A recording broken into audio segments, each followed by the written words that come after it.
তোমার অপেক্ষায় Chinese drama পর্ব 11 এক্সপ্লেন। তো এই পর্বতেই কিন্তু শাকিং তার সব কথা খুলে বলবে ক্যারেনকে। তো যাই হোক, পর্বটা শুরু করি।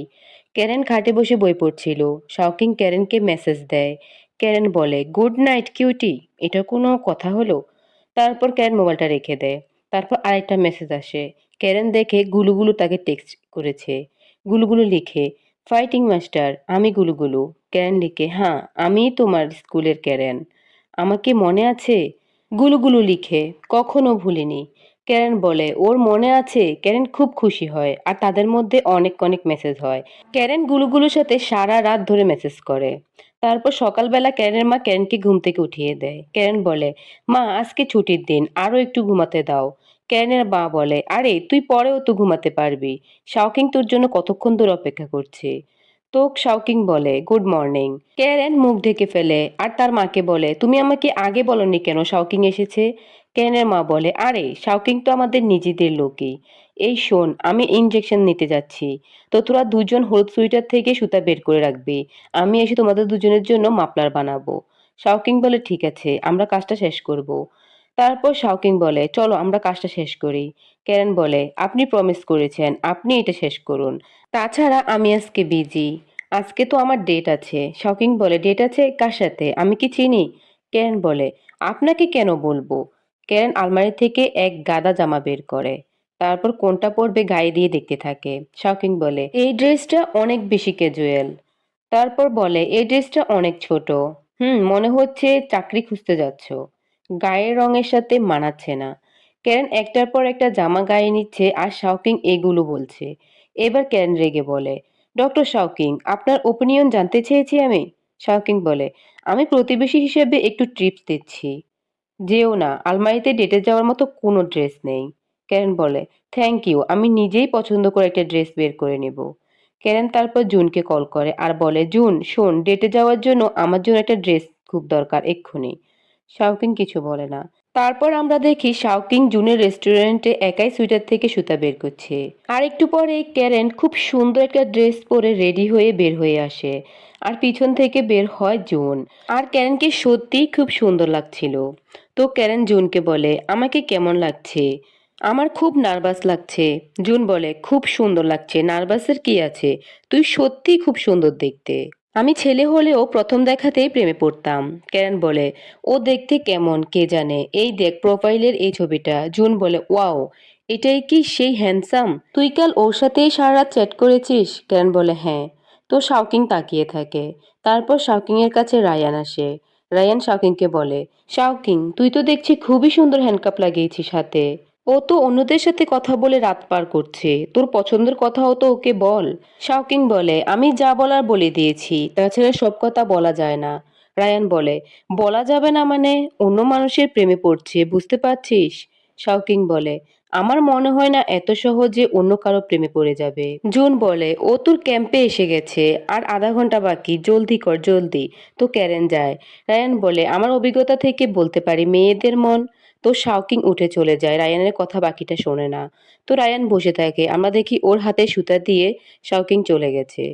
জুন ক্যারেনকে ট্যাক্সিতে উঠিয়ে দেয়। শাওকিং এসে বলে, ক্যারেন তোমাকে দেখে আমার চিন্তা হচ্ছে, কার সাথে দেখা করতে যাচ্ছ? ক্যারেন বলে, আপনার যেমন পুরনো বন্ধু আছে তেমন আমারও আছে, আমি আমার বন্ধুর সাথে দেখা করতে যাচ্ছি।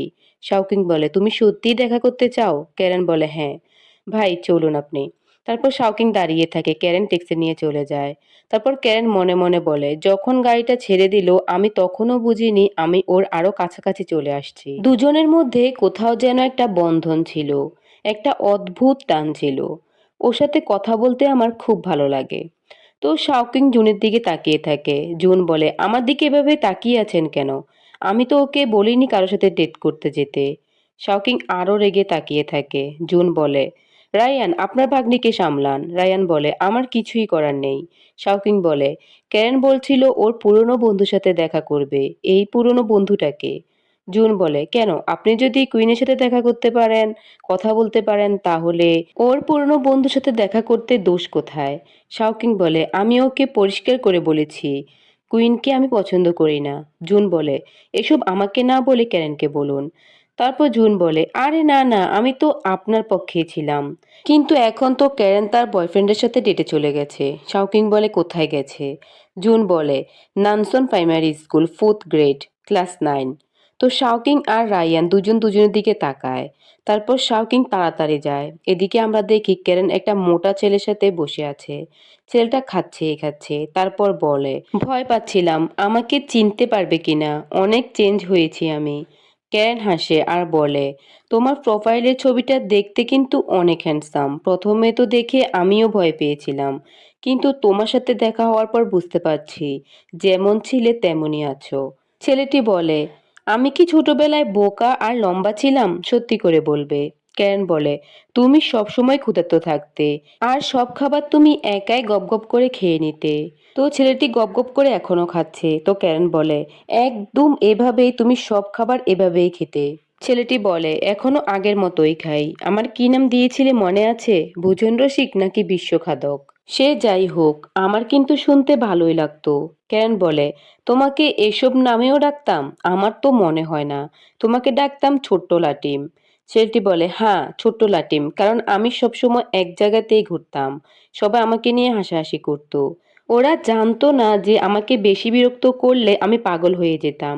ক্যারেন বলে, সত্যি? আমিও তো তোমাকে ছাতা দিয়ে অনেক গুতিয়েছি। তুমি আমার উপরও বিরক্ত হতে? ছেলেটি বলে, একটু হতাম। তুমিও আমাকে অনেক বিরক্ত করেছো। তোমাকে খুব পছন্দ করতাম, তাই তোমার উপর রাগ করতে পারতাম না। ছেলেটির কথা শুনে ক্যারেনের মন খারাপ হয় আর বলে, আমি তোমায় বিরক্ত করিনি। দৌড় প্রতিযোগিতায় আমাকে ছাড়া তুমি জিততে পারতে না।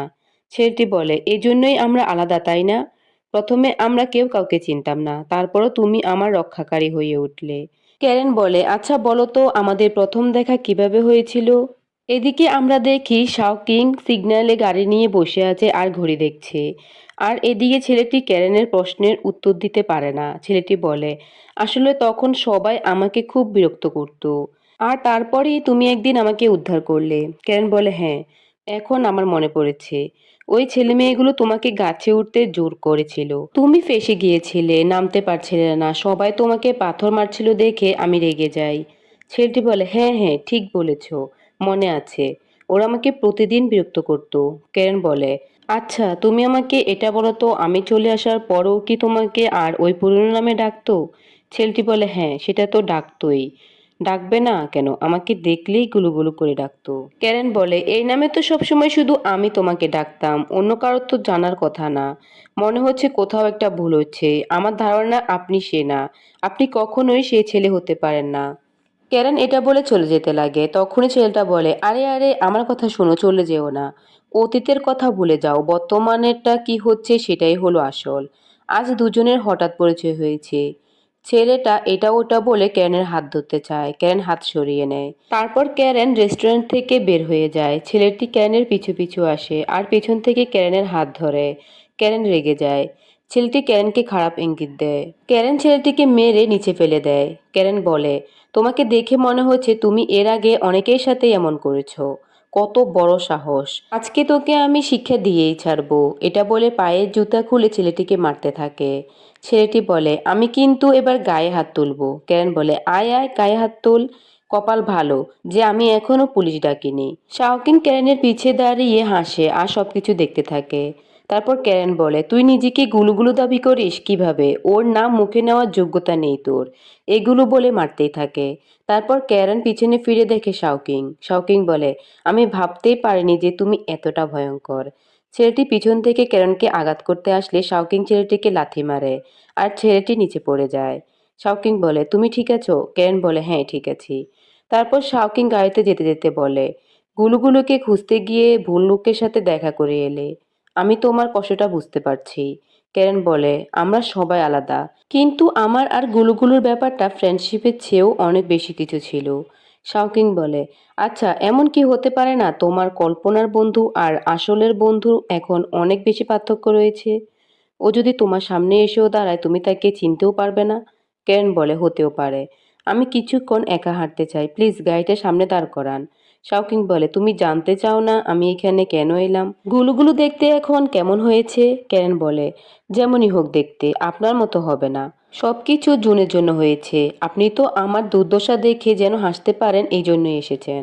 শাওকিং গাড়ি থামায়। তারপর ক্যারেন গাড়ি থেকে নামে। শাওকিং ক্যারেনের হাত ধরে। ক্যারেন বলে, আপনি কি আরো কিছু বলতে চান? শাওকিং বলে, তুমি ওকে খুঁজে পেতে চাও তাই না? আমি নিয়ে যাব। তারপর শাওকিং একটা জায়গায় নিয়ে আসে ক্যারেনকে আর বলে, এই জায়গার কথা মনে আছে? ক্যারেন বলে, কাজের প্রথম দিনে কোনো কারণ ছাড়াই এই জায়গায় হঠাৎ আপনি আমাকে জড়িয়ে ধরেছিলেন। শাওকিং বলে, নিশ্চয়ই কোনো কারণ ছিল। ক্যারেন বলে, বলেছিলেন গুলুগুলুর কাছে নিয়ে যাবেন, আমরা এখানে কেন? শাওকিং বলে, কারণ তুমি যাকে খুঁজছো সে তোমার সামনে দাঁড়িয়ে। ক্যারেন শাওকিং এর দিকে তাকিয়ে থাকে। সেদিন জড়িয়ে ধরেছিলাম তার কারণ আমি খুব ভালো করেই জানতাম ওটা আর কেউ নয়, শুধুই তুমি। আমি তোমার জন্যই অপেক্ষায় ছিলাম, অবশেষে তুমি এলে। আমিই তোমায় বলছি, আমিই তোমার ছেলেবেলার সেই বন্ধু। ক্যারেন তাকিয়ে থাকে শাওকিং এর দিকে আর শাওকিং ক্যারেনের দিকে। তারপর ক্যারেন বলে, আমার সাথে মজা করছেন তাই না? আপনিও কি ওর মতো ঘুষি খেতে চান? শাওকিং বলে, যেদিন আমাদের প্রথম দেখা হয় সবাই আমাকে খেপাচ্ছিল। তুমি বললে, আরে তুমি কাঁদছো কেন? সবাই তোমাকে যত খেপাবে তত বেশি শক্ত হবে। আর তারপর তুমি আমাকে বলেছিলে, আমি হচ্ছি ক্যারেন, এখন থেকে আমি তোমার উদ্ধারকারী। তারপর থেকে এখন পর্যন্ত তুমি আমার হৃদয়ে গেঁথে আছো। যখন তোমার বাবা মারা যায় তোমার খুব কষ্ট হচ্ছিল। তুমি বলেছিলে, দুটো চাঁদ যদি একসাথে দেখা যায় তাহলে তোমার বাবা ফিরে আসবে। আর তাই আমি একটা বড় চাঁদ বানিয়েছিলাম আর তোমাকে দেখিয়েছিলাম শুধুমাত্র তোমাকে খুশি করার জন্য। তুমি বলেছিলে কিছুদিন তোমার দাদিমার ওখানে থাকবে, স্কুল শুরু হলে ফিরে আসবে, আর তারপর থেকেই তোমার জন্য আমি এখানেই অপেক্ষা করি। বছরের পর বছর, অনেকগুলো বছর। তোমাকে আমি 20 বছর আগেই ভালোবেসে ফেলেছি। কথাটা মিথ্যে বলিনি। মানে ওই যে হাসপাতালে একটা রিউমার ছড়িয়েছিল আর শাওকিং বলেছিল, এটা আমাদের ছোটবেলার প্রেম, আমরা ছোটবেলা থেকেই একে অন্যকে পছন্দ করি। আমি ক্যাম্পে বলেছিলাম আমি অনেক দিন ধরেই একজনকে ভালোবাসি, সেটা কুইন ছিল না, সেটা ছিলে তুমি। ক্যারেন, আশা করি স্মৃতিগুলো তোমার মনটাকে একটু হলেও ভালো করে দেবে। ক্যারেন, আমি চাই তুমি আমার সঙ্গিনী হও, স্কুল সঙ্গিনী জীবন সঙ্গী হয়ে যাও। ক্যারেন বলে, আমাকে একটু সময় দিবেন প্লিজ? শকিং বলে, হ্যাঁ অবশ্যই, এত বছর ধরে অপেক্ষা করছি, আর একটু সময় দিতে পারবো না? তুমি কোথাও যেতে পারবে না। ক্যারেন কান্না করে আর শাওকিংয়ের দিকে তাকিয়ে থাকে। শাওকিং ক্যারেনকে জড়িয়ে ধরে, ক্যারেনও শাওকিংকে জড়িয়ে ধরে। আর এখানেই তোমার অপেক্ষায় চাইনিজ ড্রামা পর্ব 11 শেষ হয়। তো পর্ব 11 এক্সপ্লেনটি কেমন হলো অবশ্যই কমেন্ট করতে ভুলবেন না। আর অবশ্যই আপনারা সুস্থ ও সুন্দর থাকবেন। আল্লাহ হাফেজ।